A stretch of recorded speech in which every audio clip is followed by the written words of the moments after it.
ನಮಸ್ಕಾರ ಎಲ್ಲರಿಗೂ. ಇವತ್ತಿನ ವಿಡಿಯೋದಲ್ಲಿ ನಾನು ಪಾಲಕ್ ಸೊಪ್ಪು ಮತ್ತು ಜೋಳದ ಹಿಟ್ಟಿನಿಂದ ಹೆಲ್ದಿ ಆದಂತಹ ಒಂದು ಥಾಲಿಪೀಠ ರೆಸಿಪಿಯನ್ನು ಮಾಡ್ತಾ ಇದ್ದೀನಿ. ಅದಕ್ಕಾಗಿ ಮೊದಲು ಮಸಾಲೆಯನ್ನು ರುಬ್ಕೊಳ್ಬೇಕು. ಬೆಳ್ಳುಳ್ಳಿ, ಹಸಿಮೆಣಸಿನಕಾಯಿ, ಜೀರಿಗೆ, ಧನಿಯಾ ಕಾಳು ಹಾಕಿಬಿಟ್ಟು ರುಬ್ಕೊಂಡ್ಬಿಡಿ. ಜೋಳದ ಹಿಟ್ಟು, ಗೋಧಿ ಹಿಟ್ಟು, ಪಾಲಕ್ ಸೊಪ್ಪು, ಕೊತ್ತಂಬರಿ ಸೊಪ್ಪು, ಕಟ್ ಮಾಡ್ಕೊಂಡಿರುವಂಥ ಉಳ್ಳಾಗಡ್ಡಿ, ಕುಟ್ಕೊಂಡಿರುವಂಥ ಮಸಾಲೆ, ನೆನೆಸ್ಕೊಂಡಿರುವಂಥ ಕಡಲೆಬೇಳೆ, ಜ್ವೈನ್, ಖಾರದ ಪುಡಿ, ಅರಿಶಿಣದ ಪುಡಿ, ಎಣ್ಣೆ ಹಾಕಿಬಿಟ್ಟು ಸರಿಯಾಗಿ ಮಿಕ್ಸ್ ಮಾಡ್ಕೊಳ್ಳಿ. ಈಗ ಸ್ವಲ್ಪ ಸ್ವಲ್ಪ ಬಿಸಿ ನೀರನ್ನು ಹಾಕಿಬಿಟ್ಟು ಇದನ್ನು ಸಾಫ್ಟಾಗಿ ನಾದ್ಕೊಳ್ಳಿ. ಒಂದು ಸ್ವಲ್ಪ ಎಣ್ಣೆಯನ್ನು ಹಚ್ಕೊಂಡ್ಬಿಟ್ಟು ಈಗ ನಾವು ಒಂದು ಕಾಟನ್ ಬಟ್ಟೆ ಅಥವಾ ಬಟರ್ ಪೇಪರ್ ಮೇಲೆ ಥಾಲಿಪೀಠನ ತಟ್ಕೊಳ್ಬೇಕು. ದೊಡ್ಡ ಸಣ್ಣ ನಿಮಗೆ ಬೇಕಾಗಿದ್ದಂಗೆ ನೀವು ತಟ್ಕೊಳ್ಬೋದು.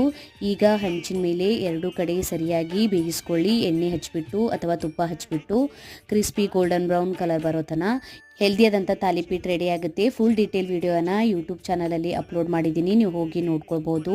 ವಿಡಿಯೋ ಇಷ್ಟ ಆಗಿತ್ತಂದ್ರೆ ಲೈಕ್ ಮಾಡಿ, ಶೇರ್ ಮಾಡಿ, ಫೇಸ್ಬುಕ್, ಇನ್ಸ್ಟಾಗ್ರಾಮಿಗೂ ಫಾಲೋ ಮಾಡ್ಕೊಳ್ಳಿ. Thank you.